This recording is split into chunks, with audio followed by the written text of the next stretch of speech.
بسم اللہ الرحمن الرحیم۔ حضرت لقمان کا بیٹا جب تجارت کے لیے جانے لگا تو وہ حضرت لقمان کی خدمت میں حاضر ہوا۔ تب حضرت لقمان کہنے لگے، اے بیٹا، جب جاؤ گے تو راستے میں ایک میدان پاؤ گے۔ اس میدان میں ایک چشمہ ہے جس کا پانی نہایت ٹھنڈا اور شیریں ہے، اور اس کے کنارے ایک درخت ہے جس کی چھاؤں گھنی اور فرحت بخش ہے، لیکن خبردار اس درخت کے سائے تلے ہرگز نہ بیٹھنا، اور اللہ تم کو اس ملحق سے محفوظ رکھے۔ تم وہاں کو ایک شخص بوڑھا ضعیف ملے گا جو عمر میں اس درخت سے بڑا ہے، پھر جیسا وہ تم کو کہے اس کی بات لازمی مانیو۔ دوسری بات یہ کہ جب آگے جاؤ گے تو فلاں گاؤں میں وہ لوگ میرے دوست ہیں، وہ تم کو اپنے گھر لے جائیں گے تعظیم و تکریم سے، اور اس گاؤں میں ایک عورت ہے نہایت حسین و جمیل اور مالدار، بس تمہارا اس عورت سے نکاح کرنا چاہیں گے، لیکن تم ہرگز قبول نہ کرنا اور خدا اس سے تمہاری پناہ میں رکھے۔ اور تیسری بات یہ کہ ایک شخص فلاں نامی اور فلاں شہر میں رہتا ہے، ایک مدت ہوئی مجھ سے قرض لے کر گیا ہے، بس وہ اس سے قرض وصول کیجیو، اور خبردار شب کو وہاں نہ ٹھہرنا، اور یہ تمام نصیحتیں یاد رکھنا۔ اب جاؤ، میں نے تمہیں خدا پر سونپا۔ چنانچہ وہ اپنے باپ کی بتائی گئی باتوں کو تسلیم کر کے سفر پر نکلا۔ جب میدان مذکورہ میں پہنچا جس کے بارے میں اس کے باپ نے نصیحت کی تھی، اس کے کنارے ایک چشمہ پانی کا پایا جس کا پانی نہایت شیر شفاف، اور اس چشمے کے کنارے ایک درخت پایا جس کے سائے تلے ایک شخص بزرگ کامل بیٹھا ہوا تھا۔ مارے گرمی اور پیاس کے چاہتا تھا کہ اس چشمے سے پانی پیے اور درخت کے سائے تلے دم بھر کے لیے آرام کرے، لیکن اسی وقت اسے اپنے باپ کی گئی نصیحت یاد آ گئی تو وہاں سے قدم آگے بڑھانے لگا۔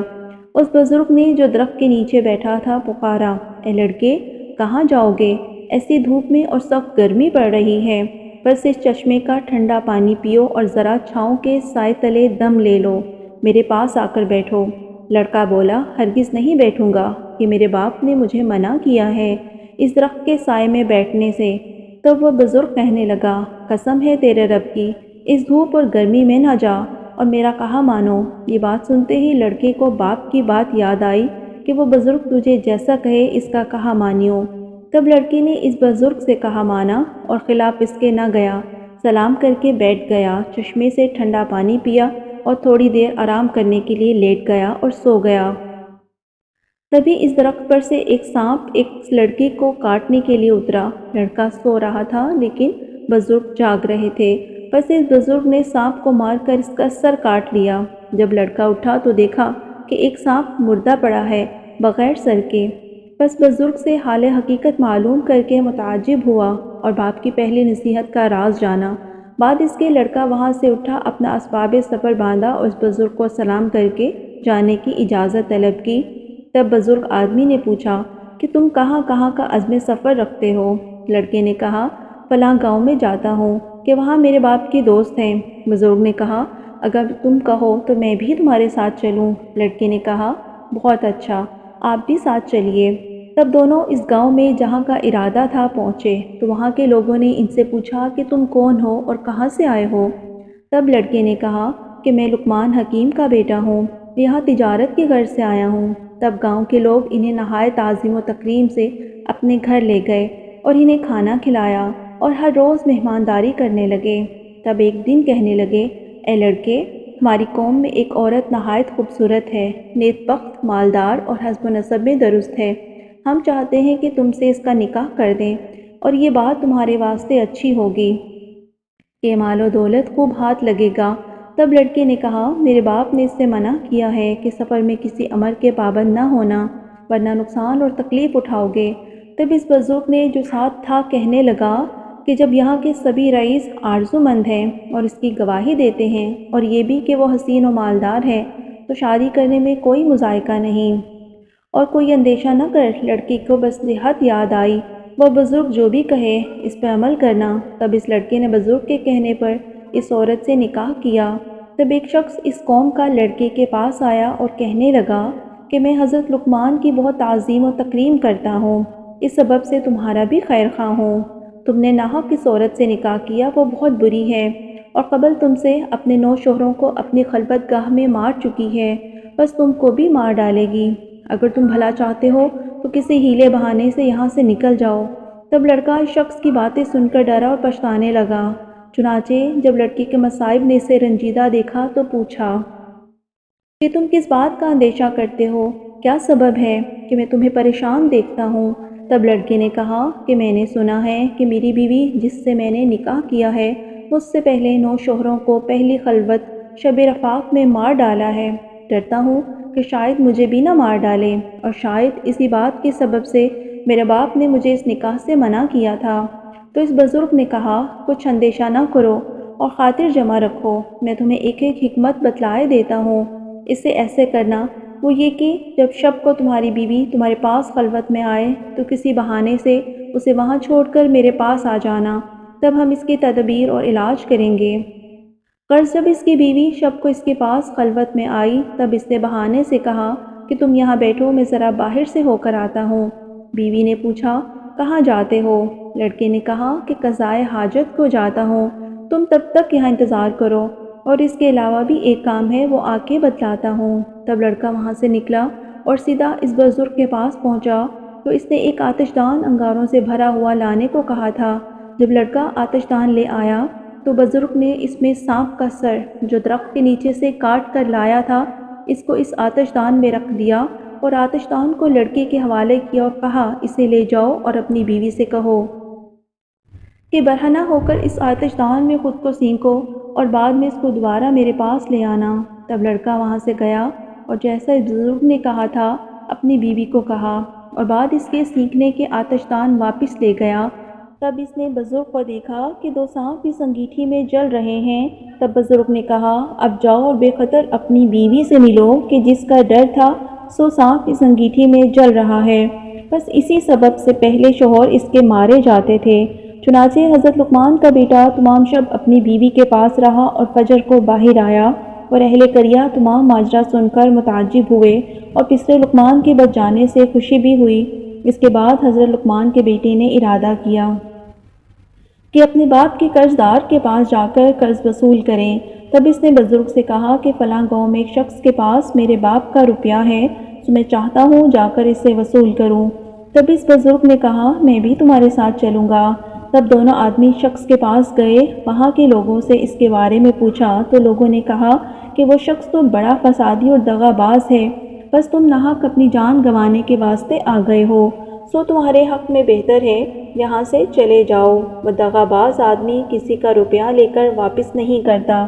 لیکن ان دونوں نے لوگوں کی بات نہ مانی اور وہاں سے اس شخص کے پاس پہنچے، اور بعد سلام کے لڑکے نے کہا کہ میں حکیم لقمان کا بیٹا ہوں، اپنے والد کا قرض وصول کرنے کو آیا ہوں۔